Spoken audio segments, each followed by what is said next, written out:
बच्चों, आप सबको आज हम लेकर आए हैं आपके लिए भिन्न का घटाना। भिन्न का घटाना क्या चीज होता है, भिन्न को कैसे घटाया जाता है।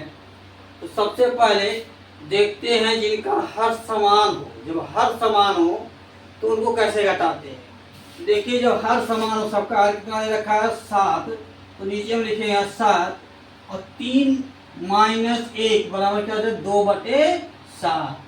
हर समान होने पर भिन्न में विशेष कुछ करने की आवश्यकता नहीं होती है, केवल अंश में से अंश को घटा देते हैं। क्या करते हैं, अंश में से अंश को घटा देते हैं। तो यहाँ दे लिखिए दोनों, इनका भी हर समान है, इनका भी समान है, तो 7 लिखे और 7 ऊपर 3 में से 1 घटा दी के बचा 2। इस तरह से लगाया जाता है। फिर अगला देखते हैं, यहाँ लिखा हुआ है सबका हर क्या है 41 दिया हुआ 41, तो हम लिखेंगे यहाँ क्या 41 यानी 41। फिर यहाँ 13 माइनस क्या करेंगे 11, 13 में से 11 क्या बचेगा 2/41, क्या बचेगा 2/41। ठीक इसी तरह से इसको क्या बचेगा यहाँ सबका हर बराबर है 32, 18 माइनस 12 क्या बचेगा 6/32। इसका आंसर आ गया। लेकिन इसको छोटा और लिखना चाहते हैं। अब देखिए चीज कटेगा नहीं, लेकिन कट जाएगा। सब में क्या क्या 3 से भाग कर 2 से तो हो जाएगा कितना 3, हो जाएगा कितना 18, 16, 3/16। इसका आंसर यह हो गया। अब चलते हैं देखते हैं जिनका हर असमान हो उनको कैसे सॉल्व करें। क्वेश्चन बोर्ड पर लिखे जा चुके हैं। पहला लिखा जा चुका है 2/4 माइनस 3/7। अब इनको अलग कर देते हैं। तो सबसे पहले इसको सॉल्व करते हैं। देखिए दोनों का हर असमान है। जब हर असमान हो तो इनका लिया जाता है लघुत्तम समापवर्त। क्या लेते हैं, हर का लघुत्तम अनिलय और स या अंग्रेजी में कहा जाता है एलसीएम। एलसीएम लेते हैं 4 और 7 पे जब एलसीएम लेते हैं कितना आता है 28। कितना आएगा 28, 4 और 7 का एलसीएम हो जाता है 28। निकाल कर दे दीजिएगा। यानी एलसीएम क्या होती है, वो छोटी से छोटी संख्या होती है जिसमें दी गई संख्याओं से पूरा भाग चला जाए। 4 इसमें सबसे बड़ी संख्या पकड़ते हैं तो 7 का पहाड़ा पड़ते 7 गुना 14, 14 में 4 का भाग नहीं जाएगा। फिर 7 त्रिक 21, 21 में 7 का 4 का भाग नहीं जाएगा। 7 चौक 28, 28 में 4 भी जाएगा, 7 में भी जाएगा। तो इस तरह शॉर्ट रूप में इसको लगाते हैं कि एलसीएम के लिए बड़ी संख्या को पकड़ते हैं, बड़ी संख्या पहाड़ा पड़वाते हैं और फिर से छोटी संख्या पहाड़ा पड़ते देखिए तो जाता है कि नहीं जाता है। अन्यथा लगाने वाला नियम है ये है। अब देखिए 28 हो गया तो क्या करेंगे, हम लिखेंगे यहाँ 28, एक लाइन लिख देते हैं यहाँ 28। जैसे पहली बार देखिए। अब इस 4 का हम इसमें हम भाग करवाएंगे। क्या बात जाएगा 4 सते 28, 7 गुणे अंत में गुणा करवाएंगे 2 माइनस 7 का ऐसे भाग का हुआ 4 और 4 का गुणा किसमें करवाए 3 में। यानी हर का भाग लघुत्तम में और भाग जो है उसका गुणा अंश में। तो यहाँ देखिए 4 का भाग ये 7 आया, 7 का गुणा 2 में करवाए कितना हो गया 14। और यहाँ क्या हुआ 7 का भाग दिए 28 में 4, 4 गुणा 3 में करवाए कितना हुआ 12। उनके बटे क्या हो गया 28 हो गया। अब 14 में से 12 जाए क्या बचेगा, बचेगा हमारा आंसर 2/28 हो गया। इसको काट सकते हैं तो क्या है 2 1 आए 2 और 2 आए 2, 2 चौक 8 यानी हो जाता है 1/14 इसका आंसर। यहाँ लिख सकते हैं 1/14 इसका आंसर आएगा। यह सवाल समझ में ही लगा। फिर अगला सवाल देखते हैं। अब यहाँ भी दोनों का समान है। फिर क्या करते हैं 5 और 6 का एलसीएम लेते हैं। तो हम पहले जो है बड़ी संख्या पहाड़ा पढ़ते हैं। 6 दूना 12, 12 में 5 का भाग नहीं जाएगा। 6 त्रिक 18, 18 में 5 का भाग नहीं जाएगा। 6 चौक 24, 24 में 5 का भाग नहीं जाएगा। ये शॉर्ट ट्रिक है कि जो एलसीएम लगाने लिखने की जो परेशानी छूट जाए। अब देखते हैं 6 5 30, तो 30 में 5 भाग जाएगा और जो है 6 का भी जाएगा। वैसे भी दोनों असमान संख्या इन दोनों का गुणा भी करवा सकते हैं। क्या करवा सकते हैं, गुणा करवा सकते हैं।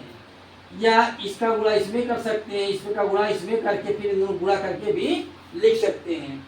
लेकिन ये जोड़ वाले चल जाता है, लेकिन घटाने वाले कहीं कहीं गलत हो जाता है। इसलिए सबसे पहले क्या लेते हैं, इनका हम लेते हैं एलसीएम। एलसीएम लेने कितना आ गया, 6 और 5 का 30। अब क्या करेंगे, 5 का गुणा भाग करेंगे, इसमें कितना आएगा 6 गुणे 4 माइनस इसका भाग है 5, 5 गुणे 3। यहाँ भी सीधे 30 से गुणा करवा सकते थे, इसका गुणा इसमें हम करवा दें और इसका गुणा इसमें करवा दें, माइनस चिन्ह लगा, फिर इन दोनों गुणा आपस में करवा दें। वैसे भी यही किया गया है, लेकिन एलसीएम लेकर के किया गया है, डायरेक्ट नहीं किया गया है। कभी कभी इन दोनों का एलसीएम छोटा आता है और जब गुणा करते हैं तो बड़ा आता है, तो वहाँ बृहद सवाल होता है, बड़ा सवाल हो जाता है। और जब एलसीएम लेकर करते हैं सवाल छोटा होता है। अब 6 चौक कितना होता है, 24 माइनस 6 पचे अपंतियाँ 15 बटे 30। 24 में से 15 जाए क्या बचेगा, 9, 9 बटे 30। 3 से काटते हैं, हो जाता है 3 त्रिक का 9, 3 दाएं 30 से खत्म हो गया। इसका कितना आंसर आ गया, 3/10। अब एक संख्या देखते हैं सवाल जो कि मिश्र भिन्न पर आधारित है, उसको कैसे सॉल्व करते हैं। 3 से 1/2 माइनस 1 से 1/4। यह देखिए दोनों पूर्णांक है, इसमें क्या होता है, पूर्णांक गुणे हर जोड़ अंश बटे फिर हम हर करते हैं। ऐसा क्यों, क्योंकि यह मिश्र भिन्न में है, इनको विषम भिन्न में बनाने के लिए इसे प्लस माइनस आसानी से किया जा सके। इसका गुणा करेंगे यानी इसके अनुसार पूर्णांक क्या है, 3 है और 2 हर है, 3 दूना 6 अंश जोड़ दिए 7/2 माइनस 4 का है 4 और 1 5/2।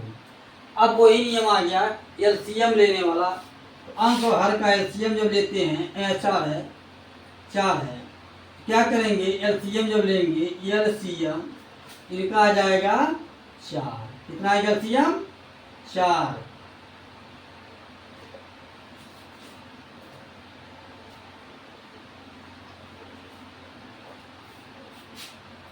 एलसीएम इनका आ जाएगा 4।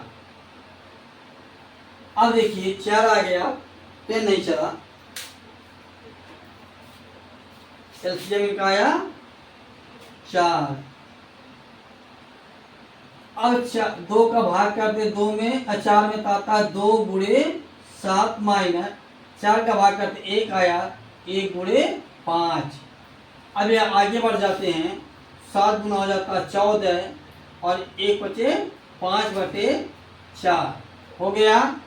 अब फिर क्या घटाएंगे तो 9 हमारा हो जाता है 4। यह तो होता आंसर, लेकिन आंसर हमेशा संयुक्त भिन्न में लिखा जाता है, विषम भिन्न में नहीं लिखा जाता है, गणित का नियम है। इसको हम विषम भिन्न में बनाए, संयुक्त भिन्न बनाएंगे तो 9 में भाग करते हैं 4 का, क्या का 4 गुना 8 बचा 1, ये हमारा बन गया पूर्णांक, ये हमारा बन गया अंश, और जो हर था वह हर ही रहेगा। यानी क्या होता है, पूर्णांक सही अंश बटे हर, पूर्णांक सही अंश बटे हर, जैसा कि यहाँ ऊपर लिखा जा चुका है। इसको भी बनाएंगे, ये होगा 2 सही 1/4, यही हमारा आंसर आ जाएगा। इस तरह से सवालों को सॉल्व करते हैं। अच्छा लगे, ये समझ में आए तो चैनल को सब्सक्राइब कर लीजिए, जिससे आने वाली वीडियो आपको बराबर मिलती रहे। और कमेंट करके बताइए कि आपको समझ में आया कि नहीं आया।